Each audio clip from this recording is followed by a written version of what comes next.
Dan ibu kota daripada negara Republik Indonesia Serikat adalah Jakarta. Republik Indonesia adalah satu daripada 16 negara Republik Indonesia Serikat itu. Nah, bagaimana kemudian tadi rekan-rekan teriakan NKRI harga mati? Bagaimana ceritanya? Kan sudah berubah jadi dari RIS. Dan sebelum respon di Indonesia juga ada pergolakan. Ada yang ingin menjadi PKI seperti Muso tahun 48 dengan pemberontakan PKI Musonya. Dan kemudian tahun 49 juga muncullah DITII. Jadi ada DITII, ada PKI, ada yang PKI menghendaki negara menjadi komunis, tapi ada Belanda yang merubah Indonesia menjadi RIS. Terus kalau kita sekarang teriakannya ada NKRI harga mati. Dari mana itu? Ceritanya bagaimana? Saya mengatakan bahwa para pimpinan bangsa, warga bangsa, termasuk anak-anak muda, para tokoh bangsa, penting betul untuk mengetahui sejarah semacam ini.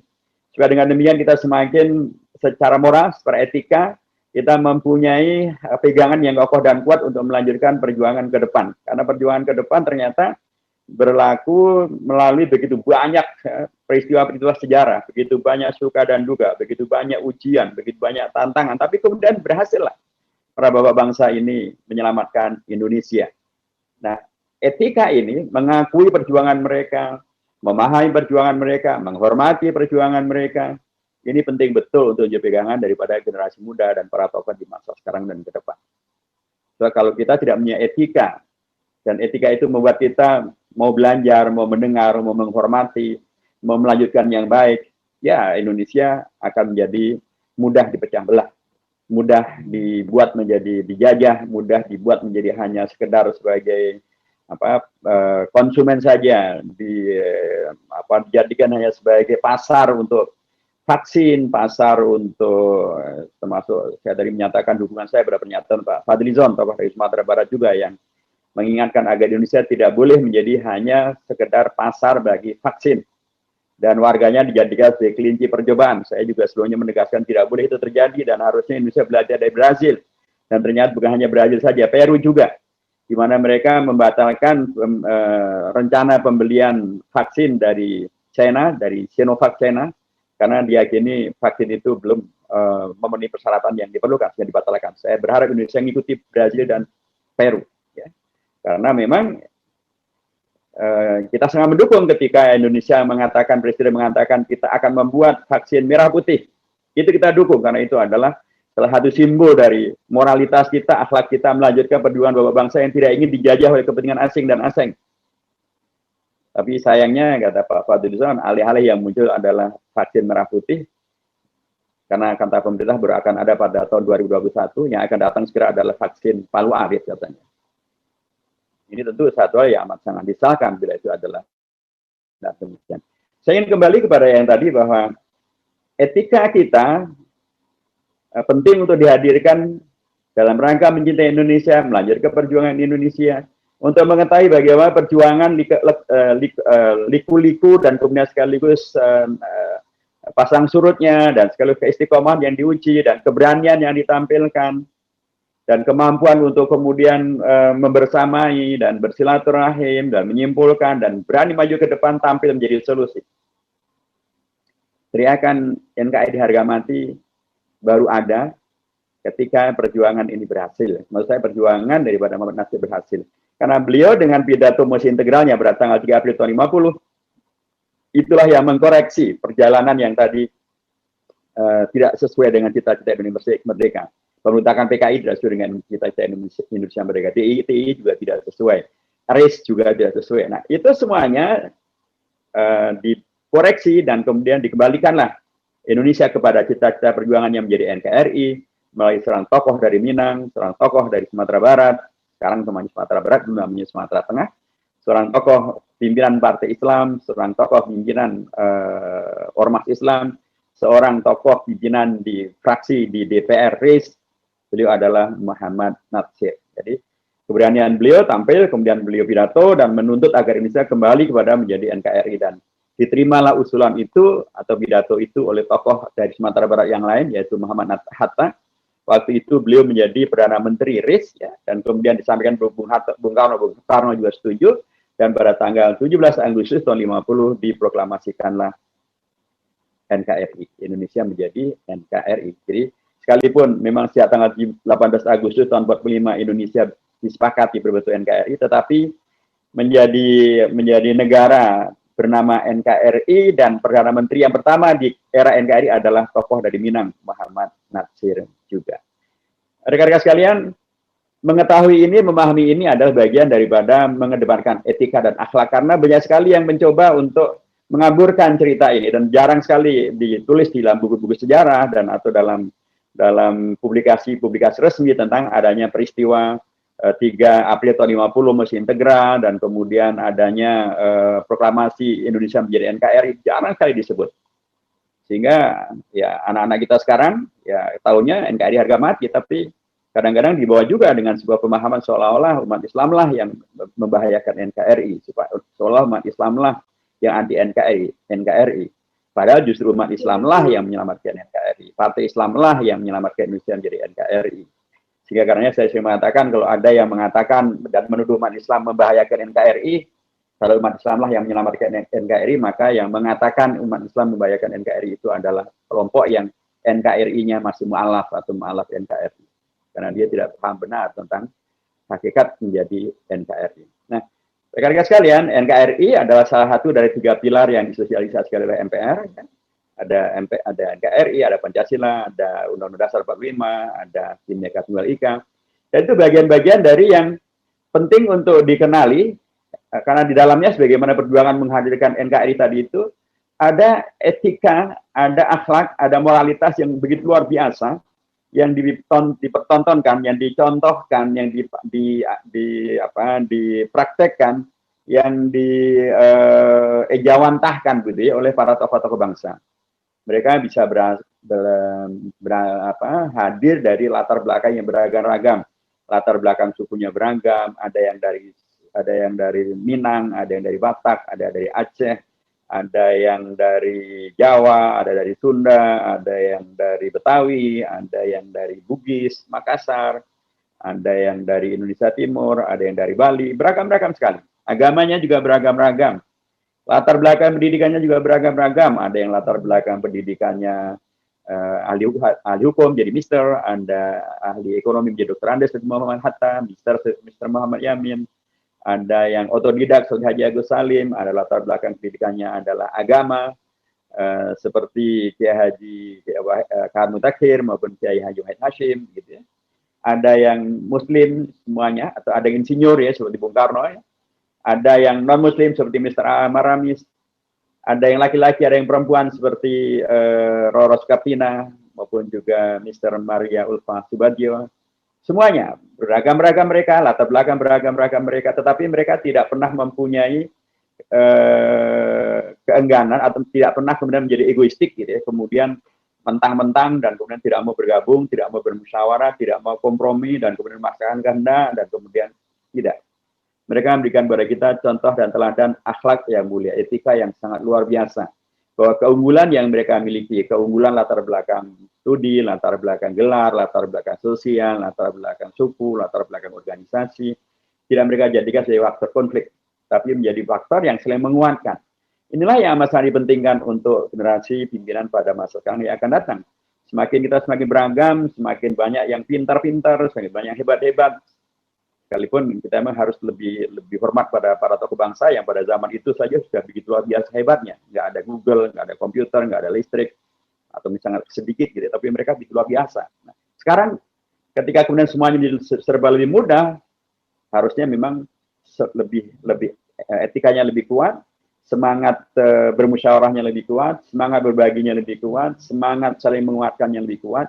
Sehingga dengan cara itu maka kita akan bisa menjaga Indonesia kita ini kokoh dan kuat, bisa kita wariskan untuk generasi-generasi yang akan datang, sampai pada generasi yang nanti akan memperingati Indonesia Emas tahun 2045. Dan itu sesuatu yang mutlak wajib kita laksanakan.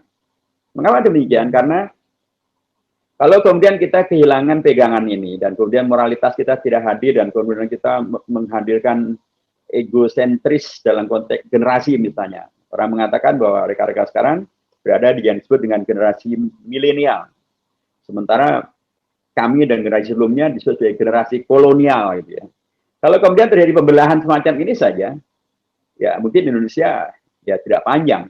Akan terjadi akan terjadi hal yang kemudian membuat Indonesia ini sangat-sangat dikhawatirkan bagaimana masa depannya. Tetapi yang menjadi masalah adalah bisa saja satu bangsa itu datang dan pergi, satu negara datang dan pergi. Tetapi, dan itu misalnya dicontohkan oleh dua negara, saya sering sampaikan, satu adalah negara Uni Soviet, negara adidaya yang begitu luar biasa kuat, gitu ya. Bahkan termasuk negara yang ekonominya kuat waktu itu, intelijennya juga sangat kuat, militernya sangat kuat. Mereka adalah negara daratan, ya. Tapi karena mereka membasiskan ideologi negaranya pada ideologi impor, yaitu komunisme, yang kemudian memaksakan bangsa-bangsa itu dijajah dan kemudian dijadikan satu. Ketika terjadi yang disebut dengan glasnost dan perestroika oleh Presiden Mikhail Gorbachev pada tahun 1991, maka negara itu tidak mampu untuk menjaga eksistensinya dan kebersamaannya, terjadi konflik horizontal, dan pecahlah negara itu. Sehingga kemudian negara itu hilang dari peta sejarah. Uni Soviet sudah almarhum. Berganti dengan negara-negara suku, ada Rusia, ada Armenia, ada Kyrgyzstan, ada Tajikistan, Uzbekistan, ada Georgia, dan lain sebagainya. Tetapi yang membuat mereka tidak menjadi tragedi besar adalah karena setiap suku itu umumnya masih berada di tempatnya masing-masing. Orang-orang Rusia masih ada di negara Rusia. Orang-orang Tajik berada di negara Tajikistan. Orang-orang suku Uzbek di Uzbekistan. Orang-orang dari suku Kirgiz ada di Kyrgyzstan. Begitu seterusnya. Nah, Indonesia adalah negara, bukan negara daratan seperti Uni Soviet, tapi negara kepulauan. Potensi pecahnya lebih besar. Indonesia terdiri dari suku bangsa yang berpuluh kali lipat lebih banyak daripada Uni Soviet. Indonesia negara yang kalau dibanding Uni Soviet, Indonesia bukanlah negara yang kuat.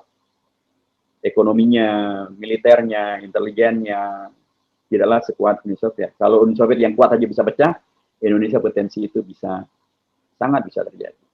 Tapi yang jadi masalah adalah tadi, kalaupun Uni Soviet pecah, mereka tidak menghadirkan tragedi. Tapi kalau Indonesia sampai pecah, ini akan menjadi tragedi yang sangat luar biasa.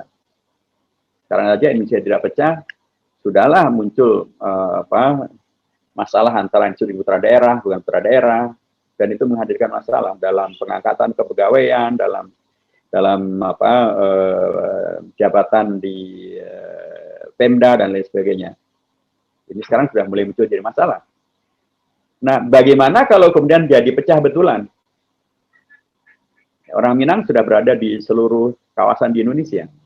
Ya, itu boleh pergi kemana saja di Indonesia sudah pasti ada orang Minang. Di banyak tempat bahkan sudah bergeser lah, seperti Sumatera Utara misalnya mayoritasnya bukan orang Batak, tapi orang Jawa. Bahkan Jakarta pun mayoritasnya bukan orang Betawi, tapi orang Jawa, orang Sunda, orang Minang. Minang termasuk sangat banyak di Jakarta. Nah, kalau kemudian sampai terjadi pecah dan Indonesia kemudian terbelah ke dalam berapa negara, dan bagaimana nanti kondisi apa tidak terjadi konflik berdarah-darah antar warga? Itu amat sangat mengerikan. Karenanya kita harus pastikan Indonesia tidak boleh pecah, karena kalau saya pecah maka dampaknya bukan hanya di dalam Indonesia, keluar Indonesia juga akan bermasalah untuk Singapura, bermasalah juga untuk Malaysia, bermasalah juga untuk Australia, dan itu akan tidak mereka inginkan, pasti akan menjadi masalah sangat besar. Karenanya menjadi amat sangat penting kita memahami bagaimana menjaga kebersamaan kita, etika yang telah dicontohkan oleh bapak-bapak bangsa, di mana mereka misalnya orang Jawa tidak memaksakan bahasanya menjadi bahasa nasional, tapi diterimalah bahasa Melayu sebagai bahasa nasional, bahasa Indonesia. Ketika Sumpah Pemuda yang diterima sebagai bahasa nasionalnya adalah bukan bahasa Jawa, yang mayoritas di Indonesia adalah bahasa Melayu. Saudara-saudara kita dari Minang luar biasa, mereka sejak di Sumpah Pemuda 28 Oktober tahun 28 maupun ketika di BPOPK, di Panitia 9, di PPKI, mereka begitu luar biasa memberikan pengaruh dan berkontribusi untuk menghadirkan Indonesia ini. Hadirnya Undang-Undang Dasar, pembukaan Undang-Undang Dasar, dan lain sebagainya. Jadi saya mengatakan bahwa etika kehidupan berbangsa kita menjadi amat sangat dipentingkan, belajar daripada apa yang telah dicontohkan oleh Bapak bangsa itu untuk menjaga Indonesia kita ini tetap menjadi NKRI, Pancasila itu bisa dilaksanakan, Undang-Undang Dasar itu bisa dihidupi dengan cara yang dinamis, dan NKRI-nya tetap bisa terjaga, dan Bhinneka Tunggal Ika-nya tetap bisa dijaga, karena tadi kita ini sudah berbaur di mana-mana. Suku Minang sudah ada di semua tempat, suku Jawa sudah ada di semua tempat. Kadang sudah terjadi pergeseran antara mayoritas dan minoritas. Sehingga dengan demikian maka pendekatannya memang bukan sekedar mayoritas maupun minoritas, tapi bagaimana kita semuanya sebagai warga bangsa. Tadi suku yang kedua atau negara yang kedua yang saya sampaikan adalah negara Yugoslavia. Negara Yugoslavia sekarang juga sudah hilang, tidak ada dalam peta bumi. Negara Yugoslavia ini adalah negara yang didirikan atau bapak bangsanya adalah temannya Bung Karno, namanya Joseph Broz Tito. Tetapi ketika Joseph Broz Tito meninggal, karena mereka tidak punya ideologi yang menyatukan, tapi yang menyatukan mereka adalah bapak bangsa yang bernama Joseph Broz Tito itu, maka ketika Joseph Broz Tito wafat, maka negaranya pun juga wafat. Pecah, ada menjadi Bosnia, ada menjadi Serbia, ada menjadi Kosovo, ada menjadi Montenegro, ada menjadi begitu pecah.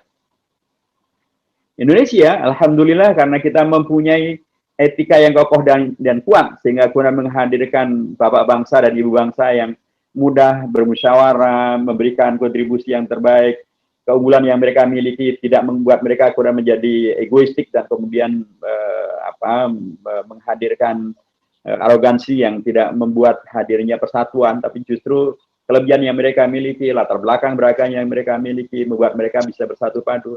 Ketika Bung Karno wafat, Indonesia tidak pecah seperti Yugoslavia. Indonesia tetaplah adalah NKRI. Indonesia tetaplah Bhinneka Tunggal Ika, tetap dengan Pancasilanya, tetap juga dengan Undang-Undang Dasar 45-nya. Jadi, saya ingin mengatakan sekali lagi bahwa menjadi amat sangat penting karenanya rekan-rekan sekalian memahami betapa Indonesia kita ini adalah sebuah kumpulan dari etika yang luar biasa yang diberikan contohnya oleh para bapak bangsa dan ibu bangsa itu. Mereka menjadikan diri mereka menjadi manusia-manusia yang terhormat, manusia yang terdidik, terpelajar, berorganisasi sangat bagus, wawasannya sangat luas, mencintai agama, mencintai Indonesia, mencintai sama warga bangsa Indonesia, dan kemudian karenanya mereka bisa berkumpul, bermusyawarah, menghadirkan komitmen Indonesia merdeka dan mengatasi masalah-masalah yang terjadi, baik itu yang namanya pemberontakan PKI, baik itu yang namanya agresi militer Belanda, termasuk juga berubah menjadi race dan lain sebagainya. Mereka bersatu padu menghadirkan solusi. Inilah yang menurut saya menjadi amat sangat penting untuk kita garis bawahi ketika kita menyelenggarakan kegiatan sosialisasi 4 pilar MPR RI. Salah satu yang penting untuk kita ingat adalah menghadirkan Pancasila, menghadirkan Undang-Undang Dasar, menghadirkan NKRI, menghadirkan Bhinneka Tunggal Ika, 4 pilar MPR RI itu. Salah satu basisnya adalah bagaimana hadirnya etika kehidupan kita sebagai bangsa. Karena kalau kita tidak punya etika, kita tidak mau karenanya mendengar, mempelajari, mengambil ibrah, mengambil pembelajaran, meneladani yang terbaik, melanjutkan perjuangan. Kalau etika itu tidak ada, ya selesai, nggak ada gunanya. Kita semuanya berbusa-busa bicara tentang masalah 4 pilar MPR RI. Karenanya menjadi amat sangat dipentingkan ketika MPR RI pada periode 99-2004 membuat begitu banyak TAP MPR, termasuk TAP MPR nomor 6 tahun 2001 tentang etika kehidupan berbangsa. Ini TAP MPR yang masih berlaku. Ini memang menjadi sangat dipentingkan karena, dan apalagi sekarang-sekarang ini, lembaga-lembaga negara mempunyai mahkamah ataupun badan yang secara khusus hadir untuk menyemangati dan menjaga etika. Di DPR ada MKD, demikian juga ada di DPD, di KPU ada DKPP, gitu ya. Dalam kehakiman ada Komisi Yudisial, di Mahkamah Konstitusi juga ada, demikian juga di KPK, dan bahkan MPR RI sebenarnya sudah sepakat dengan Komisi Yudisial, dengan DKPP untuk menyelenggarakan Kongres Nasional tentang Mahkamah Etik, karena diharapkan di Indonesia ini juga penting juga, bukan sekedar mahkamah formal ya, apakah namanya itu yang diselenggarakan oleh kehakiman, maupun oleh kepolisian, maupun juga oleh yang lain, termasuk oleh Mahkamah Konstitusi, KPK, dan lain sebagainya, itu adalah mahkamah penegakan hukum yang sifatnya adalah formal. Itu dipentingkan karena yang formal itu juga dipentingkan. Ini yang formal saja ada dan dipentingkan, tapi masalah-masalah masih terus tidak terselesaikan. Korupsi masih membanyak, bahkan banyak yang belum tertangkap. Buron di luar negeri, ada yang buronnya membawa 37 triliun rupiah, Honggo misalnya, atau yang kemudian sampai hari masih buron dan tidak ketemu misalnya. Dan belum lagi yang kemudian dengan hukum yang ada pun Kemudian ternyata perusahaan sumber daya alam dan lingkungan demikian luar biasa, sampai kemudian kemarin ada pasal di Undang-Undang Omnibus Law Cipta Kerja yang kemudian dinilai menjadi satu hal yang melemahkan komitmen untuk melestarikan lingkungan dan menjaga kelestarian daripada hutan maupun alam ya, dengan dihapuskannya ketentuan 30% tentang hutan dan kemudian dihapuskannya tentang syarat AMDAL yang harus melibatkan bukan hanya masyarakat sekitar tapi juga melibatkan publik yang lebih luas. Ini masih terus terjadi. Jadi kalau dengan lembaga-lembaga formal masih terjadi, maka dipentingkan sesungguhnya pendekatan yang lain, yaitu mahkamah etika, mahkamah etika yang mudah-mudahan karena kita adalah sesuai dengan Pancasila, sila pertama ketuhanan yang Maha Esa, dan dinyatakan bahwa Indonesia berdasar kepada ketuhanan yang Maha Esa. Mudah-mudahan ya dengan pendekatan etika yang kuat, maka akan menguatkan juga pendekatan hukum yang bersifat formal itu. Nah, karenanya MPR akan menyelenggarakan satu kegiatan yang bernama Kongres Nasional untuk menghadirkan mahkamah etika. Karenanya saya di MPR mengusulkan agar MPR sebagai lembaga yang akan menyelenggarakan itu dan kemudian sudah menelurkan ya TAP MPR nomor 6 tahun 2001 tentang etika kehidupan berbangsa, wajarnya MPR juga yang menjadi pionir yang terdepan untuk menghadirkan lembaga formal yang bersifat permanen untuk menjaga etika lembaga dan etika anggota-anggota di lembaga tersebut, yaitu yang disebut sebagai Mahkamah Kehormatan Majelis. DPR sudah punya, DPD sudah punya, yang lain juga sudah punya, MPR hendaknya juga sudah mempunyai. Alhamdulillah dalam rapat pimpinan beberapa gabungan usulan ini diterima dan insya Allah dalam waktu tidak lama lagi MPR juga akan segera mendeklarasikan adanya Mahkamah Kehormatan Majelis. Sekali lagi ini adalah sebuah kontribusi untuk menyemangati kita semuanya agar di dalam kita berbangsa, bernegara, tetap dalam bingkai yang sangat luar biasa adiluhung, sangat tinggi nilainya, yaitu bernama bingkai etika, bingkai moral, bingkai akhlak, bingkai yang kemudian membawa kepada pemahaman yang baik dan benar dan kejujuran untuk betul-betul menghadirkan Pancasila yang final, Pancasila 18 Agustus, bukan Pancasila yang bisa dipecah atau bisa diperas menjadi Trisila maupun Ekasila. Pancasila 18 Agustus yang sila pertamanya adalah ketuhanan yang Maha Esa, yang maksud daripada yang Maha Esa disepakati dengan Bung Hatta adalah maksudnya adalah tauhid, adalah akidah. Bukan kemudian Pancasila yang ternyata bisa peras, atau Pancasila yang kemudian ternyata ketuhanannya menjadi ketuhanan yang berkebudayaan, maupun menjadi ketuhanan yang berdasarkan pada kemanusiaan yang adil dan beradab, maupun juga ketuhanan yang bukan nomor satu. Jadi kejujuran untuk betul-betul berpancasila adalah memerlukan adanya etika di sana. Etika yang kuat akan buat kita betul jujur di dalam melaksanakan Pancasila secara baik dan benar dan secara adil juga. Jangan kita teriakannya atau etika inilah yang buat kita tidak hanya berteriak aku Pancasila, tapi betul-betul melaksanakan Pancasila dan itu bisa diwujudkan melalui realita yang nyata. Ya. Akhlaknya bagus, ya, dan karenanya tidak mengembangkan sikap hidup bermusuhan, tidak mengembangkan sikap kalau kemanusiaan adil dan beradabnya betul menghadirkan manusia yang adil dan beradab, hukumnya pun adil, hukumnya juga beradab, perilakunya tidak menghadirkan tebang pilih, gitu ya, menghadirkan ya siapapun bisa terkena hukum kalau memang salah ya, termasuk juga mereka yang misalnya mempersekusi ulama, melakukan perusakan terhadap masjid, terhadap musola, ya, termasuk juga kemudian mereka yang melakukan tindakan-tindakan yang tercela terhadap kelompok agama, ya harusnya dikenakan sanksi hukum. Jangan ulama dan atau umat Islam merasa ada ketidakadilan hukum. Ya, itu tentu tidak adil dan tidak beradab. Persatuan Indonesia juga demikian. Kalau etika kita kuat, maka tentu sambil kita bicara tentang Pancasila, tentu kita tidak membolehkan diri untuk kemudian membiayai satu kelompok tertentu untuk membelah bangsa yang disebut dengan buzzer itu. Tentu orientasinya justru adalah bagaimana menghilangkan buzzer-buzzer itu, bagaimana kemudian menyatukan seluruh warga bangsa, karena hakikatnya kita adalah satu nusa, satu bangsa, satu bahasa Indonesia, sebagaimana disepakati oleh para tokoh-tokoh muda kita pada tanggal 28 Oktober tahun 45. Demikian juga dengan berundang-undang dasar, dengan menjadi NKRI, dengan Bhinneka Tunggal Ika. Etika ini akan memberikan pilar yang sangat kokoh dan kuat. Dan memang harusnya etika ini dimulainya adalah bukan oleh rakyat, tapi oleh pimpinan negara, oleh lembaga negara, pimpinan bangsa, oleh presiden, para menteri, gubernur, dan seluruh jajaran di bawahnya, ya. Para hakim di Mahkamah Agung, Mahkamah Konstitusi, termasuk juga di MPR, di DPR, di DPD, di DPRD, para pimpinan inilah yang harusnya menjadi contoh terbaik tentang bagaimana menghadirkan etika. Karena begitulah sesungguhnya, kalau kita baca dengan cermat pembukaan Undang-Undang Dasar tahun 45, itu sesungguhnya adalah seluruh kewajiban itu dimulai diberikannya kepada para pimpinan negara. Karena dan apalagi bangsa Indonesia adalah bangsa yang paternalistik. Paternalistik itu artinya adalah bangsa yang sangat mementingkan tentang patronnya, siapa yang menjadi pimpinannya, siapa menjadi bapaknya, siapa menjadi tokohnya, itu akan mereka rujuk. Ya, kalau kemudian rujukan itu baik, karena mereka memperlakukan Pancasila, Undang-Undang Dasar, NKRI, Bhinneka Tunggal Ika secara baik dan benar karena berhasilkan beretika itu, maka insya Allah akan dengan demikian maka rakyat pun juga akan mudah mengikuti.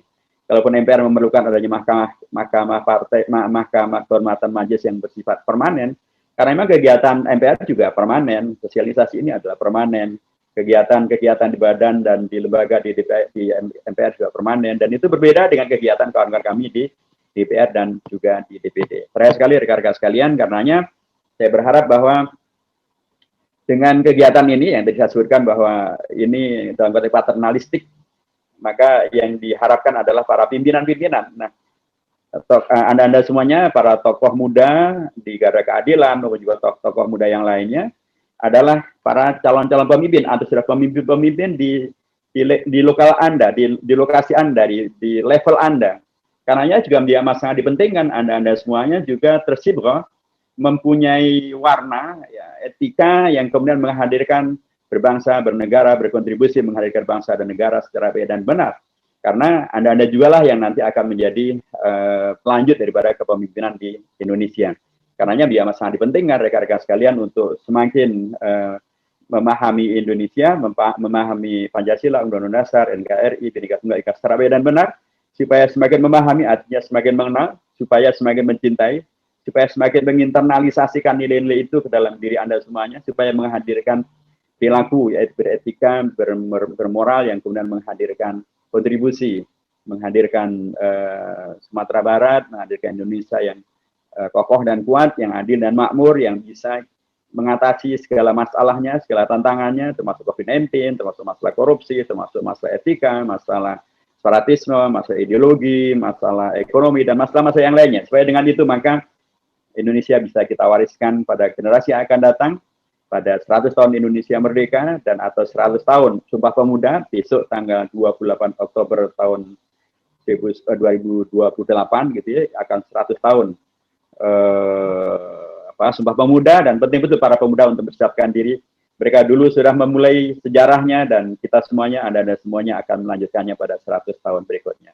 Saya kira demikian rekan-rekan sekalian, terima kasih untuk sosialisasi ini dan mudah-mudahan banyak manfaatnya, terutama kita semuanya anak-anak muda maupun juga bangsa Indonesia agar bertemu dengan peristiwa yang sangat heroik gitu ya, karena sudah diputuskan oleh negara. Sekali banyak pihak ingin meminta agar itu diundurkan saja, tapi karena sudah diputuskan yaitu tentang pilkada itu, maka seyogianya lah dan seharusnya lah bila pilkada ini betul-betul dilaksanakan dengan baik dan benar ya, karena ini adalah sebuah ketentuan baru dalam Undang-Undang Dasar yang belum ada pada Undang-Undang Dasar sebelumnya. Ini adalah ketentuan baru yang karenanya menghadirkan kedaulatan rakyat yang berdaulat, yang memilih gubernurnya, bupatinya, wali kotanya, presidennya. Hendaknya betul-betul menjadi terhormat ya, jangan kemudian mau dibeli dengan harga murah, dengan money politik, jangan mau dimanipulasi, jangan mau dibohongi dengan janji-janji yang tidak benar gitu ya. Jadikanlah rakyat betul-betul sebagai pemilik kedaulatan tertinggi untuk bisa menghadirkan peran serta maksimal, karena jangan dimubadirkan, ini adalah hak yang luar biasa. Jangan dimubadirkan, hadirkan peran serta yang maksimal, jangan golput, lakukanlah pemilihan yang baik dan benar, supaya menghadirkan pemimpin yang baik dan benar, yang betul-betul bisa merealisasikan harapan rakyat, yang betul-betul teruji dan tidak mengingkari janji, yang betul-betul berkualitas dan betul-betul berpihak pada kepentingan rakyat. Dan yang terakhir, supaya betul-betul dijadikan apa yang banyak orang khawatir bahwa nanti akan menjadi klaster baru untuk pandemi COVID-19, agar betul-betul itu dibuktikan tidak terjadi. Caranya adalah lakukanlah segala hal yang diperintahkan atau dinasihatkan, disarankan oleh pemerintah, oleh para dokter, oleh para tokoh-tokoh untuk kemudian melaksanakan apa yang menjadi syarat untuk hadirnya kesehatan, keselamatan dari COVID-19, bahkan ketika kita menyelenggarakan pilkada. Jadi jangan sampai pilkada menjadi klaster baru dari penyebaran COVID-19. Nauzubillah min dzalik. Terima kasih rekan-rekan sekalian, dan mudah-mudahan ada manfaatnya. Barakallahu fikum. Assalamualaikum warahmatullahi wabarakatuh. Waalaikumsalam warahmatullahi wabarakatuh. Terima kasih kepada Bapak Dr. Haji Muhammad Hidayat Nur Wahid atas pencerahan kepada kita pada siang hari ini. Dan sepertinya, mohon izin Pak, waktunya beberapa menit. Ada beberapa peserta yang bermaksud berdiskusi dengan Bapak ini Pak. Ada kerinduan, tapi dengan kondisi virtual ini, mudah-mudahan melalui pertanyaan ini ada rasa yang tersambung untuk menyampaikan benih-benih yang muncul dalam pikiran kita, Pak. Baik, penanya pertama ini ada Meirisa Putri Arzena. Silahkan perkenalkan diri dan ajukan pertanyaannya ringkas dan padat saja. Silakan. Assalamualaikum warahmatullahi wabarakatuh. Perkenalkan, saya Putri Ardena.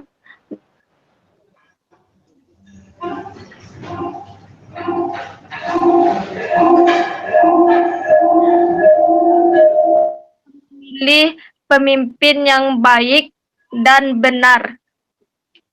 Sekian dari saya. Assalamualaikum warahmatullahi wabarakatuh.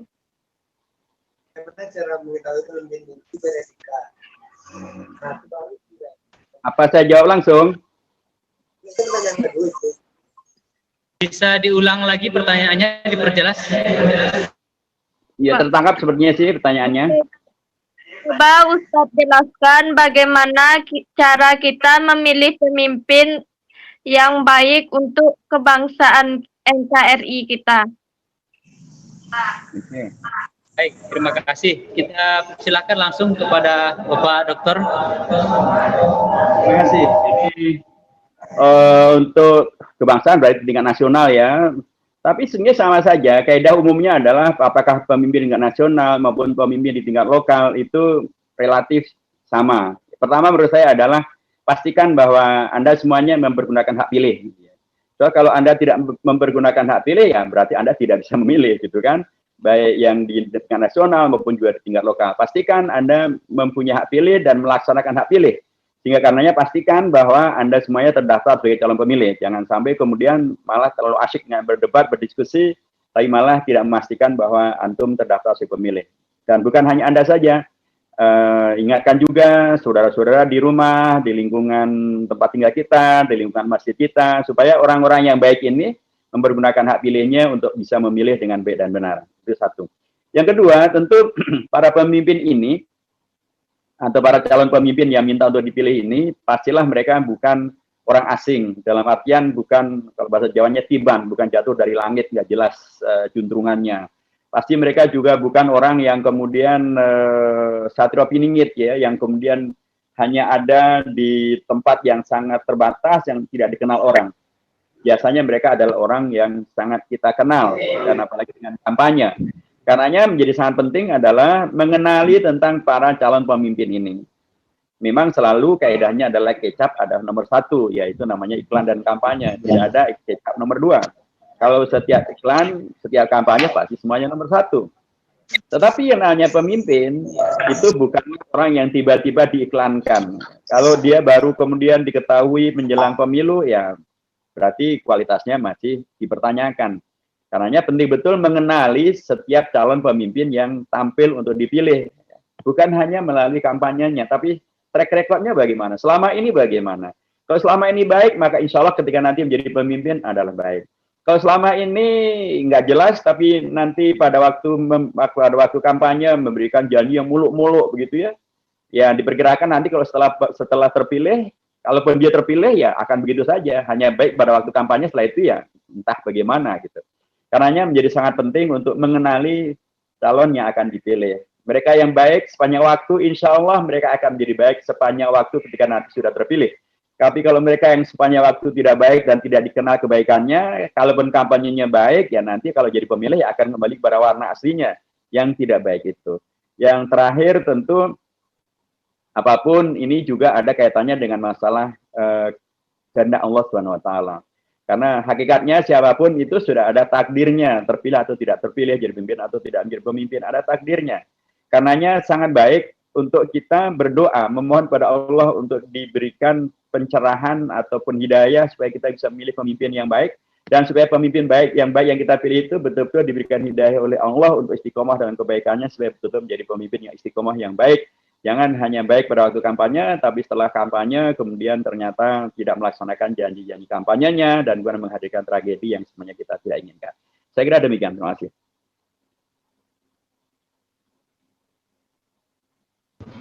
Baik, terima kasih Dokter. Selanjutnya ini ada pertanyaan di kolom chat. Assalamualaikum Pak, bagaimana kabar terbaru tentang Omnibus Law di DPR Pak? Apa yang bisa kita bantu sebagai generasi milenial? Mohon pencerahannya Pak. Biasa, terima kasih. Ini generasi milenialnya pede banget gitu ya, apa yang bisa kita bantu. Itu luar biasa, itu artinya rasa memiliki yang sangat tinggi gitu ya. Oke, saya ingin sampaikan bahwa kalau di DPR sesungguhnya sudah selesai, dalam arti selesai. Ada dua partai yang menolak, yaitu PKS dan Partai Demokrat gitu ya. Tapi kemudian DPR memaksakan untuk diselenggaranya sidang paripurna dan buat keputusan, dan kemudian keputusan itu pada tanggal 5 Oktober yang lalu, kemudian ditindaklanjuti menyerahkan draft ke negara. Nah, yang terjadi sekarang ada gonjang-ganjing yang entah nanti bagaimana selesainya, karena ketika diketok palu di DPR tanggal 5 Oktober, dalam posisi di mana PKS dan Demokrat menolak itu belum dibagikan kepada semua fraksi, semua anggota DPR tentang draft akhir yang mau diketok palu itu bagaimana isinya, bagaimana bentuknya. Itu tidak ada. Ya, sehingga kemudian diputuskan, begitulah diputuskannya. Sehingga kemudian ketika mau diakses, ya nggak ada draft itu. Nah, ketika ternyata kata pihak Balik dan Sekretariat Jenderal itu akan diperbaiki karena ada redaksional yang harus dilakukan sinkronisasi. Dari tanggal 5 sampai tanggal 13 Oktober, jadi hampir 1 minggu. Hampir 1 minggu atau 18 hari atau 6 hari kerja gitu ya. Ternyata kemudian DPR Sekjen menyampaikan akan menyerahkan kepada pemerintah, jumlahnya 1.100 sekian halaman. Tapi ternyata yang diserahkan, jadi kalau tanggal 5 Oktober itu konon halamannya adalah 915 halaman. Ketika kemudian 6 hari kerja, 8 hari biasa itu, ternyata yang akan diserahkan jumlahnya 1.100 sekian halaman. Itu sore hari. Tapi malam hari berubah, ternyata yang akan diserahkan jumlahnya adalah 812 halaman. Dan ketika kemudian pihak Seknek membagi kepada partai-partai di DPR, termasuk kepada PKS, termasuk kepada NU, MUI, dan kepada Muhammadiyah, ternyata halamannya berubah lagi menjadi 1.137 halaman. Jadi dari 905 kemudian menjadi 812 halaman, kemudian menjadi 1.137 halaman.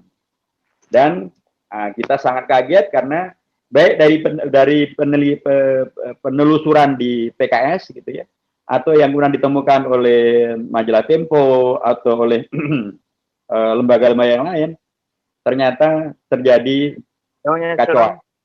Salah satu bentuk kekacauannya adalah kemudian diakui oleh Ketua Balik bahwa ternyata ada satu pasal dengan 4 ayat dihapus oleh Seknek. Dan kemudian di PKS pun juga menemukan pasal-pasal yang lain yang kemudian bermasalah. Padahal kata Prof. Mahfud MD, sesudah diketok palu di DPR, maka tidak boleh ada perubahan, karena itu adalah akan menghadirkan kesalahan formal. Ya. Dan ternyata terjadi. Dan bukan hanya satu pasal 4 ayat, nanti ada pasal-pasal yang lain, dan dalam tema-tema yang lain yang kemudian ternyata terjadi perubahan. Nah, apa yang Anda bisa lakukan, menurut saya doakan saja, mudah-mudahan mereka mendapatkan negara dengan konteks ini, karena undang-undang ini adalah bukan inisiatifnya DPR, ini adalah inisiatifnya pemerintah, inisiatifnya negara, presiden dan para menterinya. Nah, mereka sekarang justru bola ada di tangan mereka undang-undang yang mestinya sudah tinggal disosialisasikan sekalipun ditolak oleh PKS dan Demokrat itu, ternyata malah menghadirkan masalah baru karena mereka ngotak-ngatik gitu ya. Dari 812 halaman sekarang jadi 1137 halaman. Kalau babnya hanya karena jenis kertas maupun juga kesalahan ketik gitu ya, titik koma, dan kemudian yang terkait dengan masalah kesalahan ketik, saya yakin masa sih sampai selisihnya 300 halaman lebih, banyak banget gitu. Nah ternyata memang ada masalah, ada penambahan, ada pengurangan.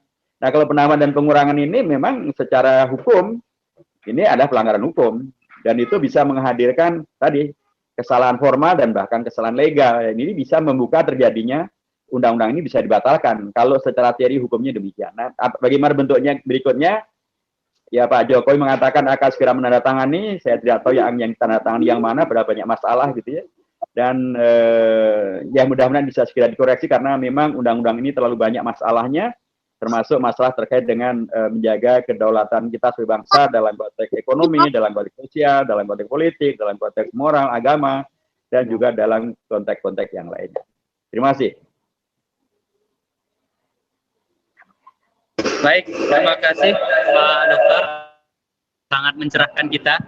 Dan ini ada peserta di hadapan saya secara langsung, Pak Dokter, ingin bertanya antara sekian peserta.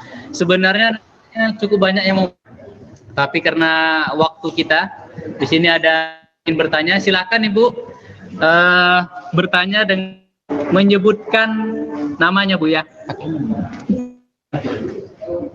Terima kasih. Assalamualaikum warahmatullahi wabarakatuh. Begini Bapak,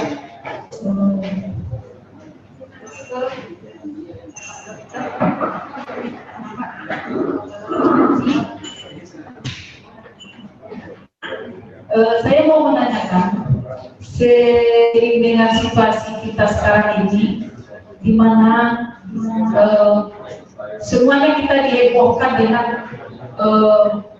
adanya undang-undang yang telah disahkan oleh DPR, yakni undang-undang Omnibus Law itu, di mana di dalam undang-undang tersebut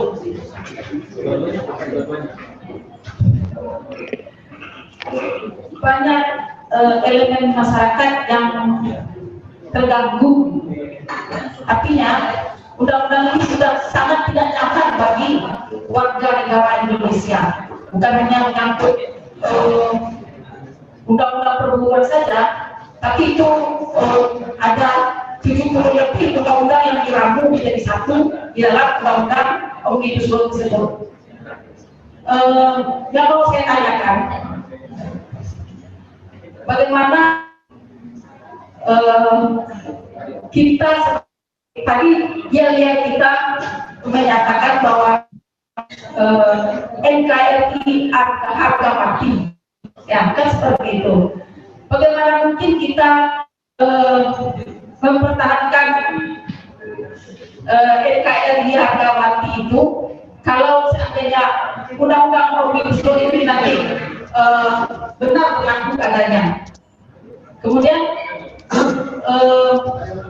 yang saya tahu selama ini dan yang saya pelajari selama ini, bukankah di dalam Undang-Undang Dasar 1945 itu dinyatakan bahwa MPR adalah lembaga tinggi negara. Tapi kenapa itu semua bisa dirubah?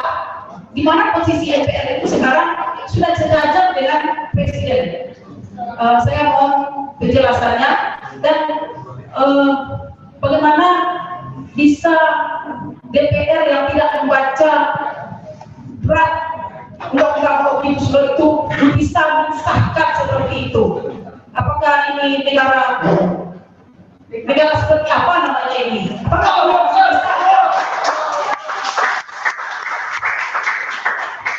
Apakah masih bisa kita katakan negara ini negara NKRI? Apakah sudah tidak berubah menjadi negara kesatuan asing? Mungkin demikian saja pertanyaan saya. Mohon maaf, terlalu keras kali pertanyaannya. Assalamualaikum warahmatullahi wabarakatuh. Oke, baik. Terima kasih. Selanjutnya kita persilakan kepada Pak Dokter. Baik, terima kasih. Jadi saya harus dudukkan ya bahwa MPR bahkan bukan lagi lembaga tinggi negara sekarang. Dia adalah lembaga negara, setara dengan lembaga-lembaga negara yang lainnya. Tapi di mana posisi MPR kok kemudian bisa ada undang-undang Omnibus Law? Harus saya ingatkan kembali bahwa MPR itu kewenangannya tidak terkait dengan undang-undang, tapi MPR itu tugasnya adalah terkait dengan undang-undang dasar. Itulah yang ada di pasal 3 Undang-Undang Dasar, bahwa hak kita adalah terkait dengan membuat undang-undang dasar, menetapkan undang-undang dasar, merubah undang-undang dasar, dan juga sekarang mensosialisasikan undang-undang dasar. Kalau yang kaitannya dengan undang-undang seperti Omnibus Law dan undang-undang yang lainnya, HIP dan lain sebagainya, itu adalah kewenangannya ada di DPR dan di pemerintah, bukan di MPR. Itulah ketentuan di pasal 20 dari Undang-Undang Dasar Negara Republik Indonesia tahun 1945. Jadi kami secara organisatoris MPR tidak punya kewenangan dan tidak bisa masuk ke dalam ranah hak membuat undang-undang. Itu adalah haknya pemerintah dan haknya DPR secara khusus. Tapi terkait dengan undang-undang Omnibus Law itu, jadi untuk membuat undang-undang itu ada dua cara besar ya. Inisiatifnya bisa dari DPR, inisiatifnya juga bisa dari pemerintah. Nah, kalau undang-undang tentang Omnibus Law ini inisiatifnya dari pemerintah, yang membuat pemerintah. Pemerintah yang membuatnya, yang membuat DIM-nya gitu ya, daftar isian masalahnya. Kemudian dibahas oleh DPR bersama dengan pemerintah. Kemudian ketika mengesahkannya pun juga sebenarnya DPR tidak mengesahkan sendiri, mengesahkan bersama dengan pemerintah. Nanti pemerintah yang kemudian akan melaksanakan undang-undang ini. Jadi heavy-nya memang, apalagi ketika inisiatifnya ada dari pemerintah, memang adalah dari pemerintah. Nah, dengan masalah yang terjadi, saya katakan PKS dan Demokrat menolak gitu ya. Tapi dengan masalah yang terjadi, bagaimana nanti masa depan NKRI? Ada beragam kemungkinan karena memang ini juga bukan kali pertama undang-undang yang kemudian ditolak oleh sebagian fraksi di DPR. Tapi ketika kemudian pemerintah tetap memberlakukan dan kemudian, nah ini salah satu pintunya adalah kemungkinan untuk pemerintah itu melakukan yang disebut sebagai Perpu, mengeluarkan Perpu, peraturan pemerintah pengganti undang-undang. Jadi sekalipun ini adalah usulan dari pemerintah, tapi kalau kemudian ternyata memang banyak masalah di sana dan kemudian banyak penolakan di sana dan ternyata memang banyak hal yang kemudian tidak menghadirkan maslahat bagi bangsa dan negara, pemerintah bisa saja, presiden bisa saja mengeluarkan Perpu. Itu adalah hak konstitusional presiden. Dan itu sudah pernah dilakukan oleh seorang presiden bernama Susilo Bambang Yudhoyono pada akhir masa jabatan beliau tahun 2014. Waktu itu baru saja pemerintah mengajukan rancangan undang-undang yang disetujui oleh DPR dan kemudian menjadi undang-undang, yaitu undang-undang tentang pemilihan kepala daerah. Yang kemudian menentukan pemilihan kepala daerah itu dilakukan tidak langsung, tapi dilakukan oleh DPRD. Dilakukannya secara tidak langsung, tapi melalui DPRD. Kalau dulu kan melalui rakyat, ya sekarang juga akan. Nah, undang-undang pada zaman Pak SBY itu merubah menjadi dipilih oleh DPRD. Demo ada di mana-mana. Dan kemudian begitu Pak SBY pulang dari luar negeri, kemudian beliau membuat satu Perpu mencabut undang-undang ini. Padahal itu undang-undang umurnya belum sampai 2 minggu dan yang mengusulkan pun juga adalah pemerintah. Ini jadi kalau ini menjadi salah satu acuan di mana kemudian banyak masalah dalam undang-undang Omnibus Law, prosesnya juga bermasalah, kontennya juga bermasalah, penolakan dari publik yang sangat luas ya, NU dan Muhammadiyah, MUI juga semuanya menolak ya. Ya, sesungguhnya sih mestinya Pak Jokowi membuka mata hatinya untuk kemudian tidak ragu untuk mengikuti apa yang pernah dilakukan oleh Pak SBY, cabut undang-undang ini dengan Perpu yang memang sah konstitusional dari Presiden. Bisa juga melalui judicial review, yaitu ke Mahkamah Konstitusi. Sekalipun banyak orang yang khawatir ya, karena Mahkamah Konstitusi sudah berapa kali menyelenggarakan judicial review, tapi ternyata ya tidak memuaskan atau tidak seperti harapan rakyat, tapi lebih banyak kepada sesuai dengan apa yang menjadi sikap daripada pemerintah. Sehingga ini juga menjadi bagian dari tantangan bagi MK, apakah betul-betul mereka akan menjadi lembaga tertinggi dalam penegakan hukum atau kemudian malah mengecewakan rakyat. Rakyat menurut saya tetap mempunyai hak untuk mengajukan judicial review. Tapi bisa juga yang disebut dengan legislative review, yaitu ketika DPR dan pemerintah ketika melihat ini masalah ya bersama-sama menarik undang-undang ini dan kemudian tidak mengundangkannya atau memperbaikinya, dan segala yang kemudian menjadi keberatan dari rakyat untuk kemudian menjadi pertimbangan. Itu 3 kemungkinan. Jadi menurut saya ini masalah yang belum selesai, ya kita semuanya penting untuk menjaga diri dan jangan kemudian terjebak pada perilaku anarki, jangan terjebak pada perilaku konflik, ya. Serahkan kepada yang memang punya kewenangan untuk menyelesaikan masalah ini, dan doakanlah agar kami semuanya bisa menyelesaikan masalah ini dengan cara yang menghadirkan kemaslahatan yang tertinggi. Dan menurut saya kemaslahatan yang tertinggi adalah ketika undang-undang ini dicabut saja, dibatalkan saja, karena terlalu banyak masalah yang ada di dalamnya. Dan kembali kepada undang-undang existing, itu masih lebih bagus ketimbang yang ada sekarang. Kalaupun ada yang baik, ya itu nanti kita pertimbangkan, tapi yang jelas adalah hilangkan madorotnya dulu, kan kembali kepada yang tidak ada madorot, yaitu kepada undang-undang yang dulu. Terima kasih.